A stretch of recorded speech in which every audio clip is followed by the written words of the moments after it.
Hello everyone, this is Jordan Martin from Network Collective, and this is a Network Collective Short Take. Today I'm going to be sharing my thoughts on the recent controversy surrounding the concept of a 10x engineer.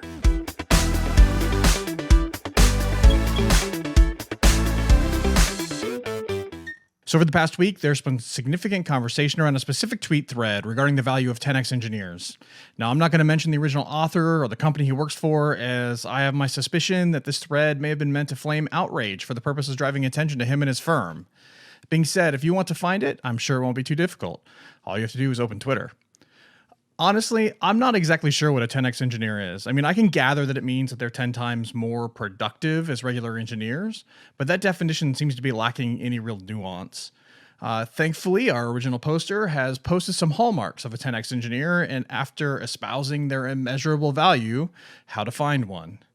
So let me start by saying that I think the very idea of a 10x engineer is complete and utter nonsense and should be summarily dismissed. There's no doubt that different people produce at different rates, but the idea that some mythical person who eats, sleeps, and breathes a company's engineering priorities, I mean, that's a tad ridiculous. Assuming you find the mythical unicorn that fits this description, and they can maintain this described singular focus, I'm going to doubt they're going to last very long in any particular environment before burning out or leaving the situation in flames. So as we start, I think it's important to point out why and where the author of this thread thinks a 10x engineer is valuable. And he does so in the tweet that starts the whole thing off. So he's speaking specifically to startups, and hiring a 10x engineer is one of the first to be onboarded. He may have a point here if your strategy is to be bought quickly and build something you'll never have to support. I strongly disagree with his sentiment, though, if your success horizon is anything beyond a few months out. Let's take a look at some of the specific points he makes. Point number one has to do with meetings, and in a later one, he brings up mentorship. I think these are somewhat related, but here's what he says. 10x engineers hate meetings. They think it's a waste of time, and obvious things are discussed. They attend meetings because the manager has called for a staff meeting to discuss features and status. He also says 10x engineers are poor mentors, as they can't teach others on what to do or parcel the work. They always think it takes too long to teach or discuss with others. I'd rather do it myself. They're also poor interviewers. Of all of the things that he brings up in his points, I think these are the most egregious. Not that I haven't seen this behavior from so-called rock stars, but because he's touting them as values. Good engineers don't shy away from team interaction. They look forward to it. A good engineer wants to build up his team by sharing his experience, helping them understand the thought process and justification for the decisions that they are making, and to help guide others on how they might be able to come to those same conclusions. Now, I will have to be honest, early on in my career, I fell into some of these traps. I thought meetings were boring and unimportant, and my time was better spent working on the solution rather than talking about it. That was until I realized that I could be part of the reason the meetings were important to begin with. It isn't necessarily all about what I can get, but rather what I can give. More importantly, meetings and mentorship can have a very selfish end. I don't want to be the person that has to be called on every time something goes down. Having a team that understands not only how something works, but why it was designed that way to begin with, ultimately ends up with a team of people who can support the work you've done. That results in a couple of things. It's better support for the environment overall. On top of that, the whole team grows. So less experienced engineers are taking steps towards becoming more experienced engineers. And the last part is the selfish part. I can occasionally sit by a pool drinking a nice whiskey and smoking a fine cigar, all without the fear that I'm going to have to be called into some emergency, environment down conference call and be the hero every single time something goes wrong. Any engineer who is unwilling to share their reasoning, explain their work, or mentor other engineers is either afraid of losing their job or has an ego incompatible with building teams. Both are problems that need to be solved, not something that needs to be glorified. The author then moves on to talking about efficiency, schedule, and capacity.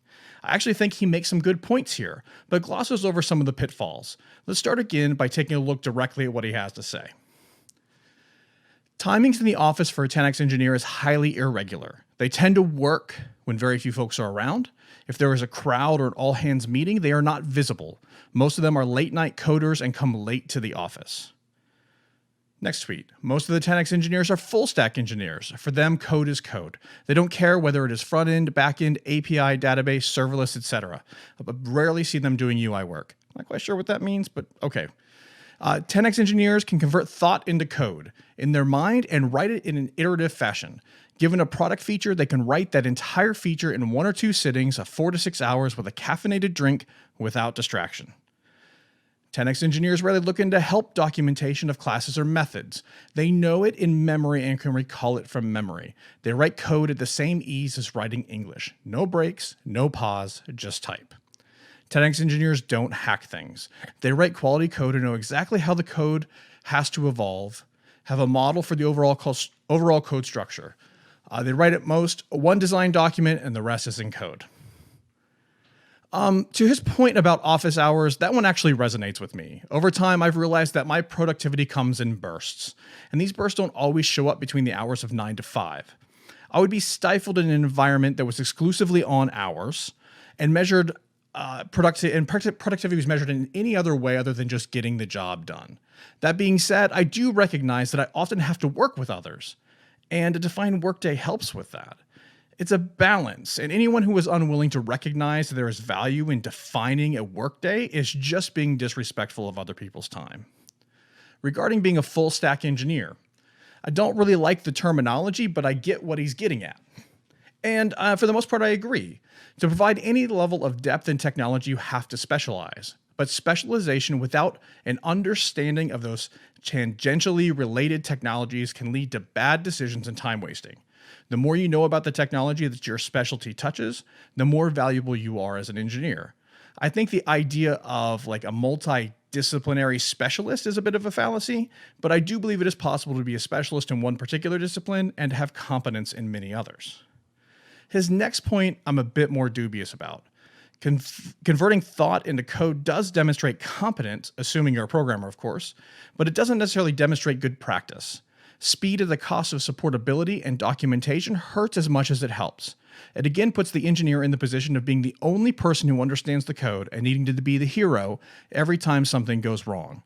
Within the context of his original scope, a startup seeking a quick exit, this may not be a big deal.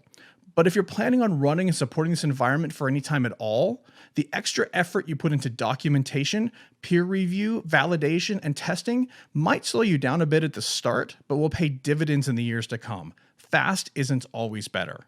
His point about not using documentation is a concerning one. Regardless of technical specialty, there's a lot of arcane knowledge that has to be called upon to do a job correctly.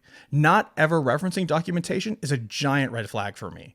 Sure, there are core components of everyday work that need to be done without reference, but a person who never looks at documentation is either regularly doing their job incorrectly or has devoted entirely too many neurons to the purpose of remembering things that don't end up and result in business outcomes.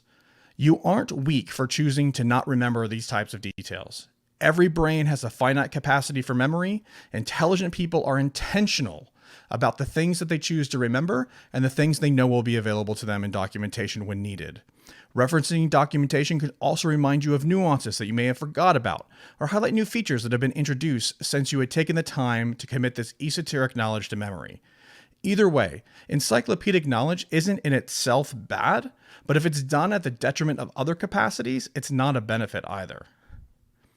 So one of the other areas that was highlighted in the thread was scope of knowledge. Yet again, let's take a couple of the themes that he introduces. 10x engineers know every line of the code that goes into production. If a QA or support folks issue an alert, they know precisely where the fault or bug is and can fix it in hours versus days. 10x engineers are always learning new frameworks, languages ahead of everyone in the company. They are not afraid of anything new. If there is something new, and he uses blockchain as an example, clearly a coder, but anyway, they cobble up, settle up, and experiment before anyone else is on it. So here is where I'm going to agree, emphatically. Your job as an engineer, whether on staff or contracted, is to get as close to these ideals as possible. You should strive to have deep institutional knowledge of the technology that runs within your sphere of influence. This literally is what you're being paid to do, and the better you can do it, the more valuable you become. Deep level knowledge leads to informed intuition. Informed intuition leads to much faster trouble resolution. Regarding the new stuff, that's just part of our game. Understanding where the tech in your specialty is headed, knowing how it applies to your environment, and knowing when to wield that tech to solve a business problem is very much a part of everyone's job description. However, it is not a license to throw new and interesting things into production simply because they keep you engaged or they build up your resume. It's your job to filter out the wheat from the chaff and provide insights on tech that can move your organization forward. So, trying to wrap this up in a pretty little bow. The type of engineer explained in this tweet thread is the type of engineer who does just as much harm as benefit.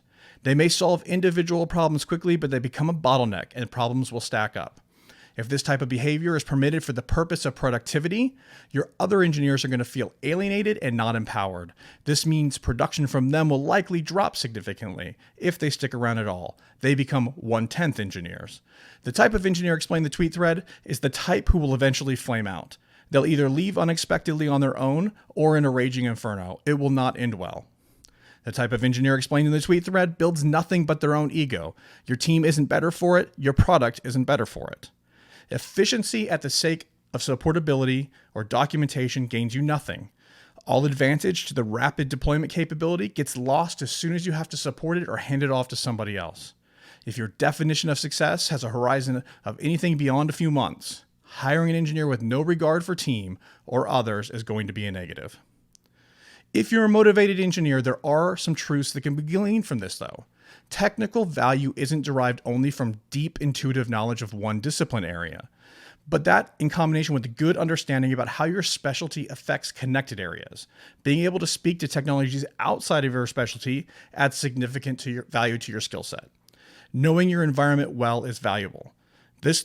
The whole thread insinuates intuitive knowledge of where faults may arise and what solutions workarounds may work to resolve them. This requires deep level knowledge of the entire system, not just your little corner of it, and all of those interaction surfaces. And finally, being the engineer described in this thread, I just don't think it could be any fun. Now, I can't judge what makes other people happy, but this certainly sounds like a path towards bitterness and resentment. Work and our careers are only one portion of our identity, but to be the person described in the thread requires unrelenting focus and lack of balance. Take some time away from the console and the keyboard. Enjoy your family and your friends.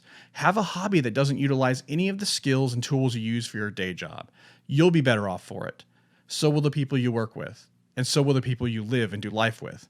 Striving for excellence is a noble goal, but doing so at the expense of your personal well-being or the well-being of others around you won't get you where you want to go. Thanks for listening today. If you liked what you heard, there's plenty more just like it at thenetworkcollective.com. If you listen on the go and podcasts are your thing, you can find us at all the regular spots, iTunes, Google Play, Stitchers, and so on. Our short-form content is released in video form as well. If you like to see our smiling faces, you can find us at Vimeo and YouTube. Just search for Network Collective. Building community amongst engineers is a significant reason why Network Collective exists. We absolutely want to engage and talk with you. The best place to do that are our social media presence accounts, at NetCollectivePC on Twitter and Network Collective Podcasts on both LinkedIn and Facebook.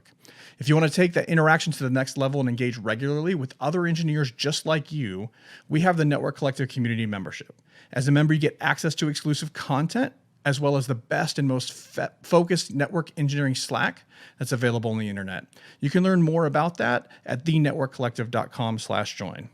And finally, we did a new thing. After being asked time and time again for mugs, shirts, hoodies, all kinds of random things, we've opened up a very small merch shop.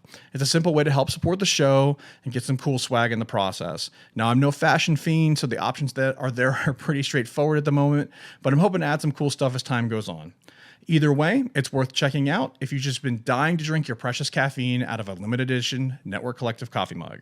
You can take a look at what we've got at thenetworkcollective.com/shop. Thanks again for listening, and I'll see you next time.